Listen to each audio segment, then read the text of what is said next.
네, 오늘 우리가 함께 살필 신앙 고백서는 벨기에 신앙 고백서의 제 마지막 항목인 37항 최후의 심판입니다. 시편 찬송 536쪽부터 538쪽에 기록되어 있는 벨기에 신앙 고백서의 제 37항 최후의 심판 부분을 교독하도록 하겠습니다.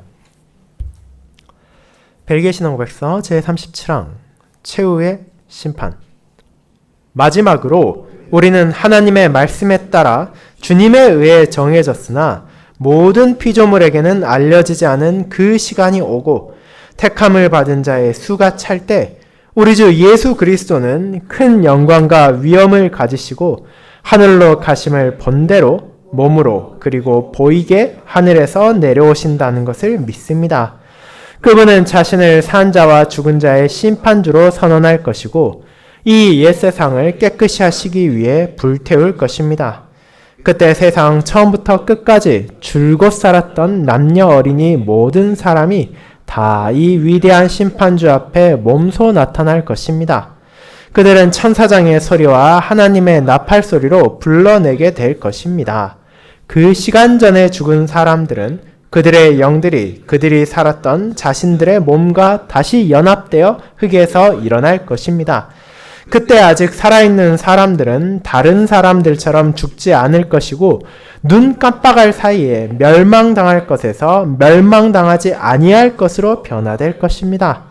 그때 그 책들이 펼쳐지고 죽은 자들이 그들이 이 세상에서 행한 것에 따라 선악간에 심판받을 것입니다. 참으로 모든 사람은 세상이 단순한 농담이나 재미로 여기는 무슨 무익한 말을 했던지 심판날에 이에 대하여 신문을 받을 것입니다. 사람들의 비밀과 위선이 모든 사람의 눈앞에 공개적으로 드러날 것입니다.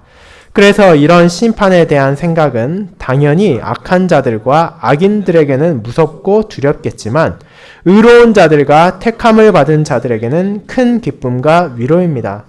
왜냐하면 그때 의로운 택자들의 충만한 구속이 완성되고 그들의 수고와 그들이 겪었던 고난의 열매를 받을 것이기 때문입니다. 그들의 무죄함이 모든 사람에게 알려질 것이고 이 세상에서 의인들을 박해하고 억압하고 괴롭힌 악한 사람들 위에 하나님께서 내리시는 무서운 보응을 볼 것입니다. 악인들은 그들 자신의 양심의 증언에 의해 정죄를 받을 것이고 마귀와 그의 악한 영들을 위해 준비된 영원한 불에서 영구히 계속되는 고통받을 것입니다. 반면에 신실하고 택함받은 자들은 영광과 영예로 면류관을 시음받게 될 것입니다. 하나님의 아들은 그분의 아버지 하나님과 그분의 택하신 천사들 앞에서 그들의 이름을 시인하실 것입니다. 하나님은 모든 눈물을 신실한 택자들의 눈에서 닦아주실 것이고 현재 많은 재판관과 공적 권위자들에 의해 이단과 악으로 정죄된 그들의 주장은 하나님의 아들의 주장으로 인정될 것입니다. 주님은 신실한 택자들로 하여금 사람의 마음으로는 결코 상상할 수 없는 그러한 영광을 은혜로운 상으로 가지게 하실 것입니다. 그러므로 우리는 우리 주 예수 그리스도 안에서 하나님의 약속을 충만하게 누릴 큰 열망을 가지고 저 위대한 날을 바라봅니다. 네, 말씀 보사 후에는 찬송 1장으로 사도신경을 고백하는 찬송 69장을 이어서 부르도록 하겠습니다.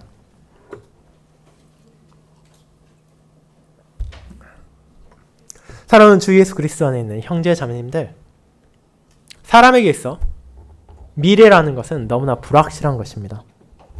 우리 중 누구도 당장 내일 무슨 일이 있을 것이다 라고 확언할 수 없습니다. 분명 우리가 예상할 수 있는 것은 있지만 그것이 실제로 일어날지 혹은 다른 여러 가지 사정으로 인해 취소되고 변경될지는 그 누구도 보장할 수 없습니다. 그와 같은 무지는 많은 이들에게 즐거움이 되기도 하지만 동시에 불안과 염려가 되기도 합니다. 대표적으로 우리가 가장 두려워하는 것, 많은 사람들이 가장 염려하고 근심하는 것은 결국 무엇입니까? 우리가 죽은 뒤에 대체 무슨 일이 있는지입니다. 하루 뒤의 일도 알지 못하는 사람이 어떻게 이 땅의 삶이 끝난 뒤에 무슨 일이 있을지 알 수 있겠습니까? 물론 그에 대해 다양한 철학자들과 많은 종교인들이 나름의 의견을 제시하기도 하고 주장을 펼치기도 하지만 그럼에도 불구하고 그 누구도 그들의 주장이 맞는지 틀린지 확인할 수 없습니다. 결국 그것을 경험한 사람도 없고 미리 예측할 수 있는 어떤 방식도 존재하지 않기 때문입니다. 그렇지만 여기에는 예외가 있습니다. 그것은 바로 저와 여러분과 같이 하나님의 말씀을 믿는 그리스도인들입니다. 우리는 그분의 은혜로 세상이 알지 못하는 많은 것들을 알게 되었습니다. 그리고 그 가운데 하나가 우리의 미래에 대한 것입니다. 물론 우리의 미래에는 여전히 이 땅에 살아가는 동안 온전히 알 수 없는 주님의 신비들이 남아있지만 그럼에도 그 미래는 결코 우리에게 불확실한 것이나 미지의 것이 아닙니다.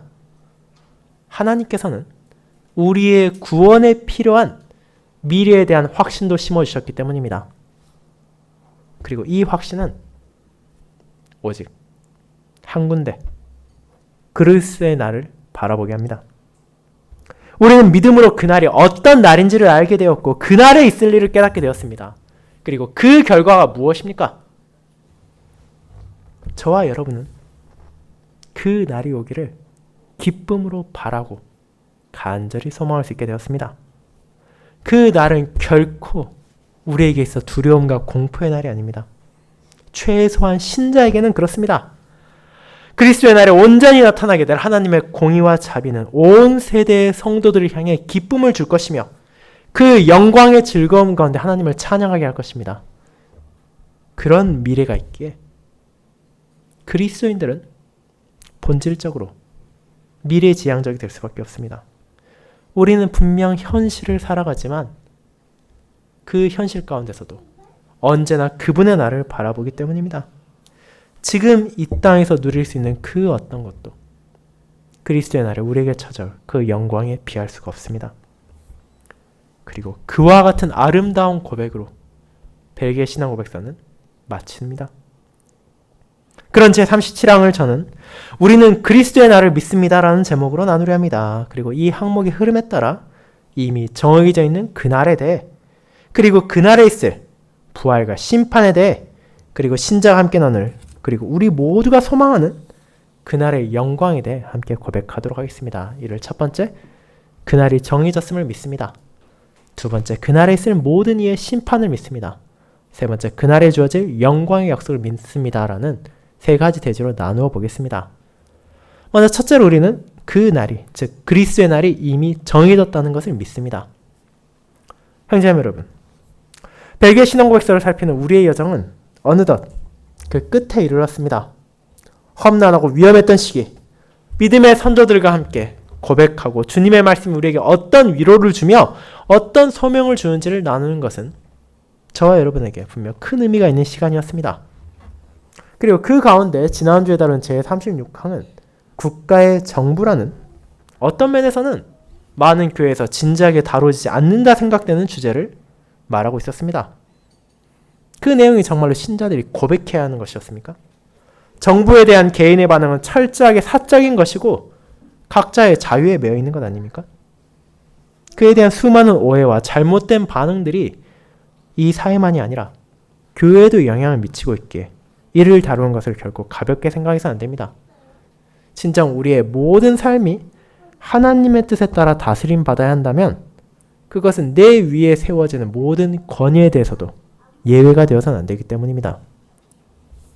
물론 이 항목은 특정한 정치 세력을 옹호하거나 지지하려고 하는 강요하는 것이 아닙니다. 극소수의 예외가 아니라면 그것은 신자가 하나님의 뜻에 따라 판단하여 결정할 사안입니다. 그렇게 이는 하나님의 말씀을 요약해서 왕이나 군주, 공직자 같은 권위를 가진 자들을 어떻게 바라보아야 되는지에 대한 기본적 자세를 알려주는 것입니다. 그리고 그것은 다름 아닌 신자가 하나님을 경외함으로써 그들도 존중하고 그들을 위해 기도하라는 것이었습니다. 그 이유는 그들이 완벽해서도 아니고 그들이 모든 그 영광을 받을 가치가 있어서도 아닙니다. 세상에 어떤 통치자라 하더라도 본질적으로 저와 여러분과 다를 것이 없는 부족한 사람입니다. 당연히 그들의 결점이 있고 연약함이 있고 완악함이 있을 수밖에 없습니다. 하지만 그런 이들을 하나님께서 세우셨습니다. 그리고 그 이유는 우리들의 부패와 죄악 때문입니다. 그렇게 죄를 벌하는 칼을 지닌 이들을 중심으로 이 땅에 최소한의 질서가 유지되고 교회가 보호될 수 있게 하신 것입니다. 그 사실을 알기에 우리는 그들을 존중하고 그들을 향한 의무를 수행해야 한다는 것입니다. 하지만 동시에 이 항목이 그런 권위자들의 모든 명령에 순종하고 무비판적으로 그들을 따르라고 하는 것은 아닙니다. 우리가 그들을 존중하는 것은 결국 그런 이들을 세우신 하나님의 권위를 고백하기 때문입니다. 그렇게 그와 같은 파생적 권위를 가진 이가 그 권위의 원천이신 하나님을 거부한다면, 다르게 말해 우리에게 죄를 짓기를 강요한다면 신자는 그것을 단호하게 거부할 수 있어야 됩니다. 다만 그와 같은 상황이 아닌 경우에는 이 항목의 고백과 언약의 10가지 말씀 가운데 제5계명과 다른 계명들의 적용에 따라 그들을 위해 기도하고 그들을 불쌍히 여기고 그들을 사랑할 의무가 주어졌다는 것입니다. 그 사실을 기억하며 우리 위에 두신 권위를 신자는 바르게 바라볼 필요가 있었습니다. 거기에서 이어지는 항목이 오늘 우리가 함께 나눌 벨기에 신앙고백서의 마지막 항목 제37항 최후의 심판입니다. 이 고백은 단 하나의 항목에 불과한 것처럼 보이지만 그 중요함은 결코 앞선 항목들에 비해 가볍지 않습니다. 이 항목이야말로 그리스도인들이 무엇을 바라보고 사는지를 알려주는 기독교적 미래관의 정수라고 할 수 있기 때문입니다. 물론 제37항은 미래에 대한 모든 것을 다루지 않으며 그렇게 하려고도 하지 않습니다. 다만 신자가 반드시 알아야 하는, 자신의 삶에 적용시켜야 하는 미래관을 확고하게 고백하게 함으로써 그들의 삶에 어떤 역경이 찾아온다 하더라도 혹은 어떤 순경이 찾아온다 하더라도 그들의 시야를 이 땅이 아니라 그리스도의 날에 두게 하는 것입니다. 그런데 이 항목의 시작에서 우리가 주의 깊게 보아야 할 첫 번째 부분이 있습니다. 그것은 바로 그 시간이, 그 정해진 때가 있다는 것입니다. 그리스도인은 미래에 대해 어떤 관점을 가져야 합니까? 우리는 그저 막연히 살다 보면 언젠가는 좋은 날이 오겠지라고 생각하는 사람들이 아닙니다. 혹은 죽은 후에는 그 어떤 일도 존재하지 않고 우리가 모든 경험을 할 수 없게 될 것이기에 그저 살아있는 동안에 충실히 살아가고 살아있는 동안 즐겁고 재밌게 살아가면 된다는 이 세상의 사상을 따라서는 안 됩니다. 우리는 특정한 날을 바라봅니다. 그 날이 분명히 존재한다는 것을 알고 있고 그 날에 우리의 소망을 두기 때문입니다. 그것이 바로 그리스도의 날입니다. 물론 이 날에 대해 의심을 하는 수많은 사람들이 있다는 것을 저는 인정합니다. 세상의 불신자들은 당연히 이 그리스도의 날에 대해 기독교가 사람들을 홀리고 있다고 주장하기도 하며 심지어 교회를 다니는 사람들 중에서도 사실상 자신들의 말과 행동으로 그 날을 외면하는 일이 있다는 것도 저는 부인할 수가 없습니다. 그리고 그 이유도 나름의 논리가 있습니다. 예를 들어 우리가 어떤 일이 일어난다는 확신을 가지기 위해서는 최소한 그것이 언제쯤에 그리고 어디쯤에서 일어날 것인지에 대한 정보는 있어야 할 것입니다. 그에 대한 아무 정보도 없는데 언젠가 무슨 일이 분명히 있긴 있을 것이다 라고 한다면 대부분의 사람들은 그것을 허황된 거짓이나 날조로 여기는 것도 당연할 것입니다. 그런 기준에서 본다면 성도가 바라는 그날, 그리스도의 날에 대해 사람들이 의심하고 받아들이지 않는 것도 이상한 일은 아닙니다. 실제로 이는 신자에게 있어서도 세상의 논리로서 설득할 수 있는 영역이 아니기 때문입니다. 그렇다면 이것을 우리는 왜 고백합니까? 어떻게 이것을 받아들일 수 있습니까? 그 이유는 다른 데 있지 않습니다. 비록 우리가 그 날이 언제인지 알 수 없지만 그 날이 이미 정해졌다는 것을 성경이 말하고 있기 때문입니다. 이 항목이 인용하고 있는 마태복음 24장에서 예수님께서는 그 날이 온다는 것을 말하십니다.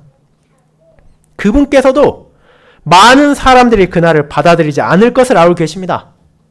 대부분의 사람들은 도둑이 올지 알지 못하고 집을 방비하지 않는 주인과 같이 그리스도의 날이 온다는 것을 알지 못함으로써 당연히 그런 날 있지도 않고 그런 날 오지도 않을 것이라 생각하며 방종하게 살아간다는 것을 알고 있습니다.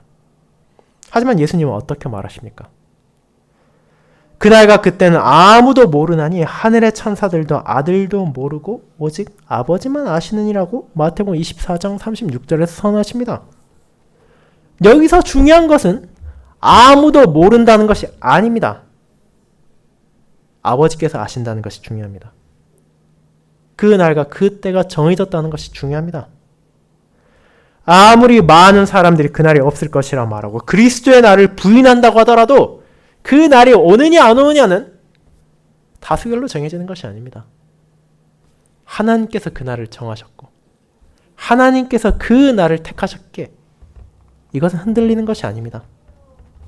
그것이 하나님의 영원한 경륜 안에서 정해졌고 그 날이 다가오고 있다는 것을 신자가 잊어서는 안 된다는 것을 성경은 알려주는 것입니다. 실제로 여러분은 그와 같은 그리스도의 날에 대한 단서를 구약과 신약에서 수없이 발견할 수 있을 것입니다. 그리고 그 중에서 가장 강력한 내용은 오늘 우리가 읽기도 한 요한계시록에서 찾을 수 있습니다. 성경 66권의 마지막 권, 사도 요한을 통해 계시되고 교회에 전해진 이 성경의 모든 내용은 실제로 그리스도의 날이 온다는 것을 전제로 하고 전해진 것이기 때문입니다. 만약 그 날이 오는 것이 아니라면 요한계시록의 전체 내용은 그저 한 사람의 망상일 것입니다. 하지만 역설적으로 그렇지 않기 때문에 그것이 담고 있는 내용 하나하나는 믿음으로 이를 읽는 성도들에게 미래에 대한 강력한 확신을 주고 그날이 분명하게 정해져 있고 그날이 온다는 것을 그리고 그 날이 우리에게 어떤 것인지를 깨닫게 해주는 것입니다. 사랑하는 형제자매 여러분, 그렇다면 여러분은 그와 같은 그리스도의 날이 오고 있다는 것을 정말로 믿고 있습니까? 그것은 쉬운 것은 아닙니다. 우리가 매일의 바쁜 일상을 사는 동안 때로는 눈앞의 일도 관심을 가지기 어려울 때도 있고 심지어 그 날이 언제 어디에 온다는 것을 알지 못한다면 더욱 그럴 것입니다. 하지만 세상 모든 사람들이 마치 그날이 없는 듯이 살아가고 그날이 오지 않을 듯이 외면한다 하더라도 우리는 그래서는 안 됩니다. 왜냐하면 하나님께서 그날을 이미 정하셨고 그날이 지금 이 순간에도 다가오고 있음을 알려주셨기 때문입니다. 그렇게 우리의 눈은 언제나 미래를 향해 합니다. 그날이 올 때까지 우리는 깨어 있어야 합니다. 그리고 그날이 이 땅에 다시 오실 예수 그리스도, 우리의 주님께서 얼마나 놀라운 사역을 증거하실 것인지를 기억하며 그날에 우리의 소망을 두어야 하는 것입니다. 그리고 이를 위해서는 단순히 그리스도의 날이 언젠가 올 것이라는 막연한 생각을 넘어 그 날에 결국 무슨 일이 일어날지에 대해 알고 기억해야 할 필요가 있습니다. 그것이 두 번째, 그날에 있을 모든 이의 심판을 믿습니다로 이어집니다. 성도 여러분, 그렇게 우리는 하나님께서 정하신 날이 있고 그 날이 분명하게 찾아온다는 것을 지금 이 순간에도 다가오고 있다는 것을 확신합니다. 그렇다면 이제 중요한 것은 그 날이 대체 어떤 날이냐 하는 것입니다. 세상에 수많은 기념일들이 있습니다. 여러분이 달력을 잘 확인해 본다면, 그리고 검색을 해본다면 1년 365일 가운데 무언가 관련되지 않은 날이 오히려 드물 것입니다. 그런데 실제로 그중 대부분의 날은 저와 여러분과 상관이 없는 것처럼 만약 성경이 말하는 그날, 그리스도의 날이 온다 하더라도 그것이 정작 우리와 상관이 없다면 그 또한 신경 쓸 필요가 없지 않겠습니까? 그렇게 우리는 그 날이 우리와 관계가 있다는 것을 알기에 당연히 그리고 마땅히 그날에 무슨 일이 일어날지를 기억해야 합니다. 그날이 되면 우리가 가장 먼저 깨닫게 될 것은 무엇입니까? 우리가 그날을 그리스도의 날이라 부르는 것처럼 그리스도께서 다시 오신다는 것입니다. 그분께서는 하나님의 아들이자 약속된 메시아로서 2000여 년 전 이 땅에 오셨습니다. 그리스도께서 이 땅에 오셔서 행하신 놀라운 일들과 그 공로를 통해 우리에게 주어진 은혜를 우리는 알고 있습니다.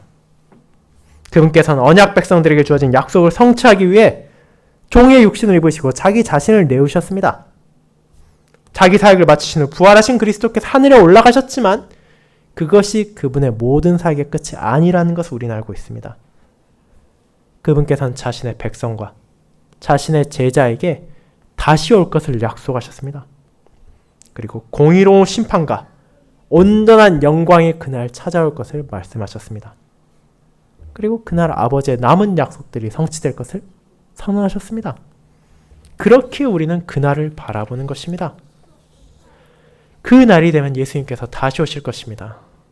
그분께서 이 땅에 처음 오셨을 때는 극소수의 사람들만이 그분의 오심을 인지할 수 있었습니다. 동방에서 온 박사들, 베들레헴 언덕에서 양을 치던 목동들을 제외하면 요셉과 마리아, 사가랴와 엘리사벳 외에는 그분의 출생의 의미가 무엇인지를 알지 못했습니다. 그리고 그분께서 십자가에서 돌아가실 때에도, 그분께서 부활하셨을 때에도, 그분께서 하늘로 올라가셨을 때에도 여전히 그분이 어떤 분이신지를 깨달은 자는 여전히 적었습니다. 하지만 그분께서 다시 오실 때는 완전히 다를 것입니다. 그분께서 재림하실 때 전 세계의 사람들이 그분의 임재를 깨닫게 될 것입니다. 그리스도를 거부하던 자들은 자신의 어리석음을 깨닫게 될 것이고, 그분을 의지하던 자들은 마침내 그 날이 왔음에 기쁨을 누리게 될 것입니다. 그렇다면 그렇게 오신 그리스도께서 무엇을 행하실지가 중요할 것입니다. 어떤 이들은 그분께서 오신다는 것은 온 세상에 평화와 기쁨만이 찾아올 것이라 주장하기도 합니다. 대표적으로 우리나라에도 엄청난 열풍을 이끌었던 베스트셀러 작가이자 목사이기도 한 미국의 조엘 오스틴도 그렇게 하나님의 사랑만을 강조하기도 했고, 그리고 그런 주장이 옳다고 생각하고 따르는 사람들도 정말로 많습니다. 그것이야말로 오늘날의 사회가 주장하는 기독교와 부합할 수도 있습니다. 지옥, 회개, 심판과 같은 무거운 주제, 사람들이 듣기를 원하지 않는 부분들은 제거해버리고 사랑과 기쁨과 화합과 평화와 같은 부분만 남겨놓는 것입니다. 그리고 그런 생각으로 마지막 날 그리스도의 날을 바라본다면 그날 역시 그동안 수고했던 모든 사람들에게 평안과 휴식이 주어질 날로 여겨질 수밖에 없습니다. 하지만 그것을 얼마나 많은 사람들이 원하고 바라는가와 실제로 그날이 어떠할지와는 다를 수밖에 없습니다. 그것은 사람의 소망을 이루는 날이 아니라 하나님께서 자신의 말씀을 성취하시는 날이기 때문입니다. 그리스도께서 다시 오실 때 어떤 일을 합니까? 우리는 죽은 자의 부활을 보게 될 것입니다. 그런데 여기에서도 주의해야 할 점이 하나 있습니다. 신자들 중에서도 종종 부활에 대해 하나님의 백성들만의 특권이라고 생각하는 경향이 있기 때문입니다. 물론 그것은 어떤 의미에서 맞는 말입니다. 하지만 동시에 어떤 면에서는 틀리기도 합니다. 만약 부활, 그 생명을 하나님과 아름다운 관계를 맺으며 살아간다는 것에 정의한다면 그것은 당연히 하나님께서 택하신 자들만 누리게 될 것입니다. 하지만 부활이 문자 그대로 죽었던 이가 다시 살아나는 것을 가리키는 것이라면 이는 죄인을 포함한 모든 사람이 경험할 사건입니다. 벨기에 신앙고백서는 성경을 인용하여 이렇게 고백합니다. 그 시간 전에 죽은 사람들은 그들의 영들이 그들이 살았던 자신들의 몸과 다시 연합되어 흙에서 일어날 것이라고 말입니다. 이 표현이 무엇을 말합니까? 그리스도의 날이 찾아오기 전에 이미 죽었던 모든 사람들은 그날이 왔을 때 다시 살아나게 될 것이란 뜻입니다. 그런데 그것이 어떤 의미입니까? 죽었던 사람이 다시 살아난다면 그것은 좋은 일 아닙니까? 그것을 두려워하거나 조심해야 할 어떤 의미가 있습니까? 여러분은 여기에서 그 부활의 목적이 무엇인지를 바라봐야 합니다. 이것은 온 시대의 모든 사람들이 하하호호 함께 웃으며 영원하고 즐거운 인간의 풍요와 번성을 누리기 위한 부활이 아닙니다. 도리어 이는 세상에 그 어떤 사람도 피해갈 수 없는 순간이 있다는 것을 선포하는 엄정한 선언입니다. 이를 이해하는 것은 어렵지 않습니다. 이 세상에 사법정의가 완벽하다고 생각하는 사람 많지 않을 것입니다. 어느 시대, 어느 나라에 산다 하더라도 세상 법정에는 허점이 있을 수밖에 없습니다. 그것을 만들고 그것을 운영하는 주체가 결국 부족한 사람이기 때문입니다. 때로는 법 자체가 잘못되어 벌을 받아야 할 죄인이 풀려나는 경우도 있습니다. 때로는 수사력이 부족해서 범인을 영영 잡지 못한 채 방치되는 사건들도 많습니다. 그뿐 아니라 피의자가 어떤 이유에서건 수명을 다해서 결국 진실을 파헤치지 못하고 묻혀버리는 범죄도 적지 않습니다. 그 누구도 죽은 사람을 재판에 세울 수도 없고 그들을 벌할 수도 없기 때문입니다. 그런데 그것이 끝이 아니라는 것이 밝혀진다는 것입니다. 하나님께서 공의의 하나님이라는 것이 어떤 의미인지를 온 천하가 깨닫게 될 날이 찾아올 것이기 때문입니다. 그날이 바로 그리스도의 날입니다. 모든 사람들이 죽음에서 부활하는 것은 그들에게 다시 한번 새로운 인생의 기회를 주기 위한 것이 아니라 그리스도의 재판정으로 나아가기 위해서입니다. 사람들의 행동, 말, 심지어 그 생각까지도 그 심판대에서 다루어질 것입니다. 그리고 이를 아는 것은 신자에게도 중요한 사실입니다. 여러분은 종종 성경이 신자들을 향해서 말과 행동만이 아니라 그 생각까지도 다스려야 된다고 강조하는 것에 의문을 가질 수도 있습니다. 아무도 없는 곳에서 나 혼자 하는 말이 대체 무슨 문제가 되고 남에게 손해만 주지 않는다면 내가 무슨 행동을 해도 상관없으며 심지어 바깥으로 드러내지만 않는다면 아무리 죄악된 생각이라도 얼마든지 해도 된다는 것이 이 세상의 주류이지 않습니까? 그런데 문제는 어떤 사람이 알지 못한다 하더라도 하나님께서는 그것을 아신다는 것입니다. 그리고 그 모든 것을 그분께서 아시는 것에서 끝나는 것이 아니라 그분의 재판에서 다루신다는 것입니다. 그렇게 아무리 철저하게 자신을 감춘 위선자라 하더라도 추악한 비밀을 완벽하게 숨긴 죄인이라 하더라도 그것들이 모든 사람 앞에서 낱낱이 드러나 펼쳐지는 것을 보게 될 것입니다. 그 재판은 누구도 피할 수도 없고 숨을 수도 없으며 심지어 죽음을 통해서도 도망갈 수 없는 하나님의 온전한 공의로움을 보여줄 것입니다. 사랑하는 성도 여러분, 이를 알기 때문에 신자는 자신의 삶의 모든 것을 다스려야 합니다. 은혜로운 하나님께서 우리를 건지셨음에 감사하며 공의로운 하나님께서 죄악을 미워하신다는 것을 기억함으로써 그날을 바라보며 살아가는 동안 말과 행동과 생각까지도 하나님의 뜻에 따라 다 거룩하게 변화시켜야 합니다. 물론 이 말이 우리의 행위로서 그 재판대에서 의로움을 얻고 구원을 받으라는 것은 결코 아닙니다. 그 누구도 자신의 공로를 통해서 그 재판장에서 의로움을 얻을 수는 없기 때문입니다. 하지만 하나님께서는 여전히 우리의 부족함을 아시고 우리의 죄를 미워하신다는 것을 잊어서는 안 됩니다. 우리가 아무리 철저하게 평판을 관리하고 사람들의 눈을 피해 악한 생각을 하고 죄를 범한다 하더라도 그 모든 것을 하나님께서 보고 계신다는 것을 기억해야 한다는 것입니다. 그리고 그리스도의 재판자에서 그 모든 것이 펼쳐질 것입니다. 그렇게 예수님께서는 자신의 제자들과 자신의 백성에게 경고하신 것입니다. 그 날을 깨어 기다리라고 말입니다. 하나님께서 정하신 그날이 분명히 찾아올 것이고 그날이 되면 그분께서 다시 이 땅에 오실 것이며 모든 산자와 죽은 자들이 그분의 재판대에 나갈 것입니다. 그들이 살아가며 행한 말과 행동과 생각이 판단될 것이며 비밀과 위선이 드러날 것입니다. 그런 날이 온다는 것을 모른다면,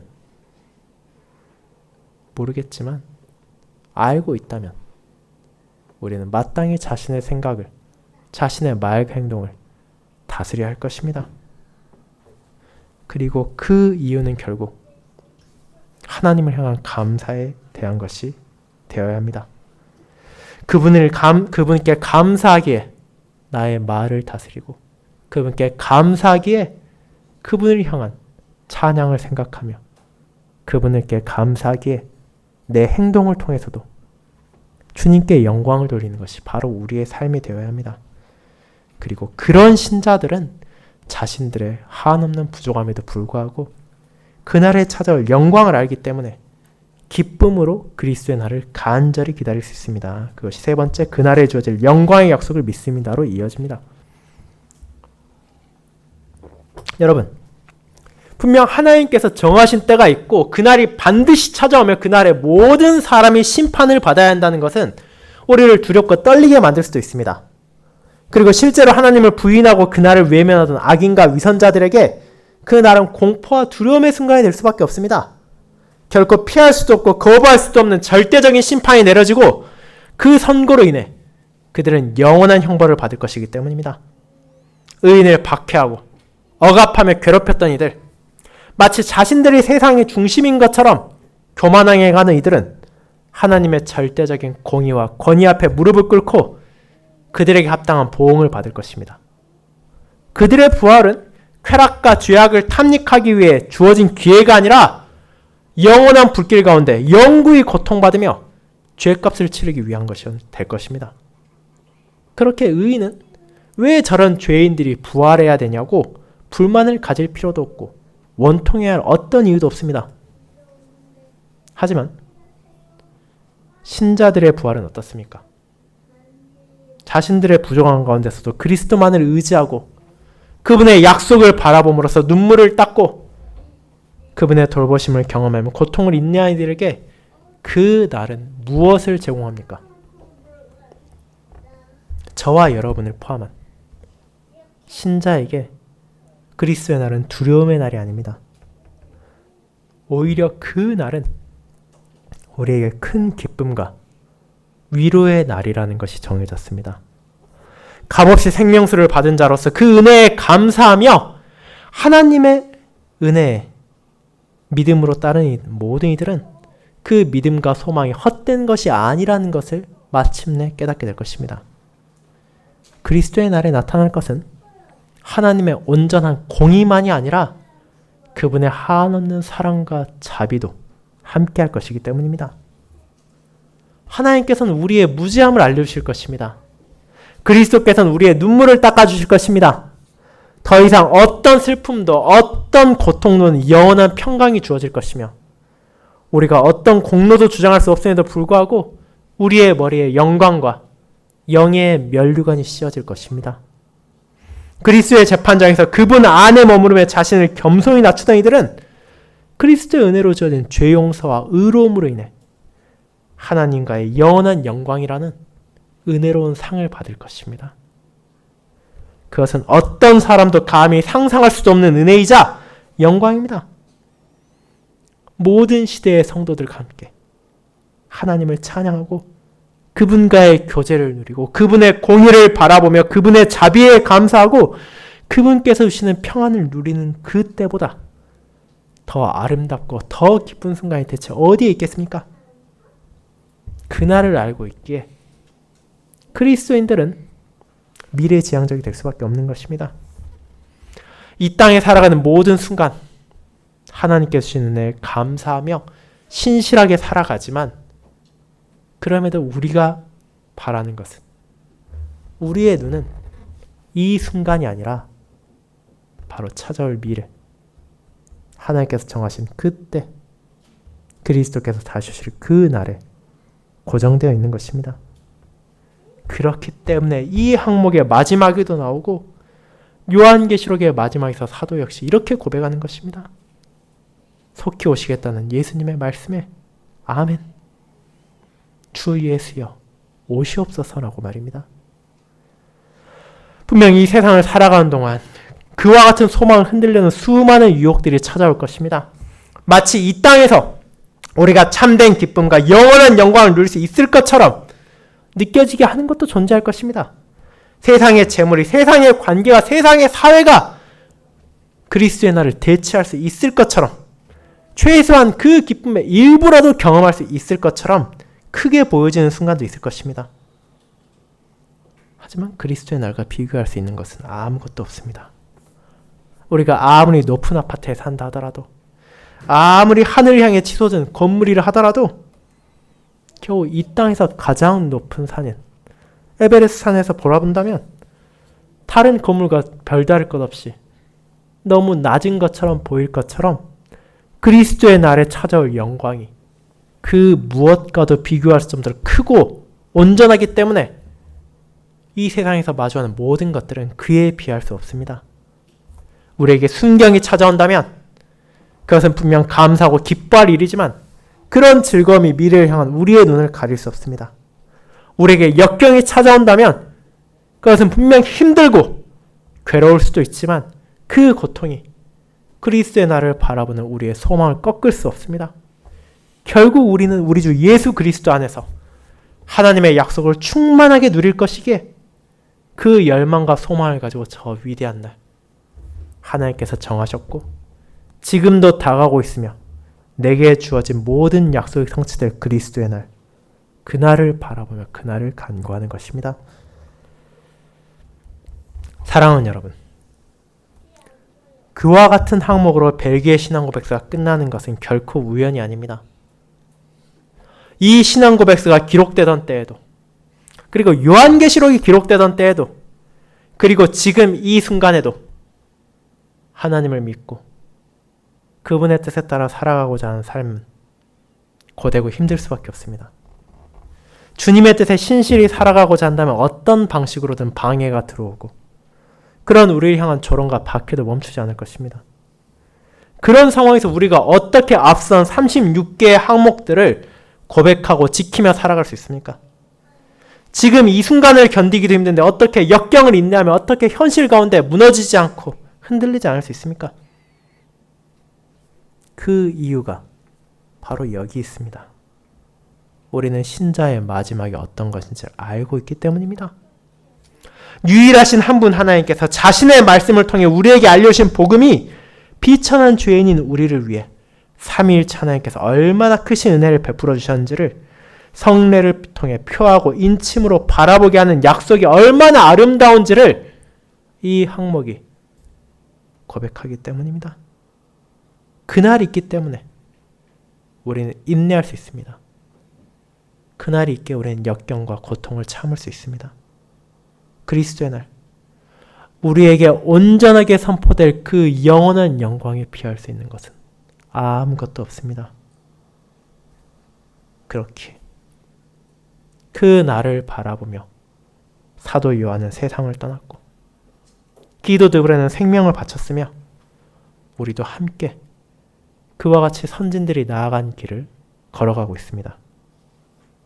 그렇게 벨기에 신앙고백서는 놀라운 소망으로 우리를 인도합니다. 역경 가운데 인내할 수 있는 위로를, 순경에서 흔들리지 않을 수 있는 감사를, 그리고 우리의 미래에 대한 굳건한 확신을 가지고 이를 함께 고백하게 하는 것입니다. 분명 이를 고백한 저와 여러분에게도 많은 사건들이 찾아오고 어려움이 있을 것입니다. 그러나 이 항목을 고백한다는 것은 내가 살아가는 동안 그 어떤 것을 만난다 하더라도 결국 나의 눈을, 나의 소망을, 나의 위로를 그리스도의 날에서 떼어놓지 않겠다는 것입니다. 그렇게 우리의 모든 삶 가운데 그 위대한 날을 바라보며 함께 기도 드브레와 함께 사도 요한과 함께 그리고 우리를 앞서간 많은 선진들과 함께 고백하도록 합시다. 주 예수여 오시옵소서. 아멘.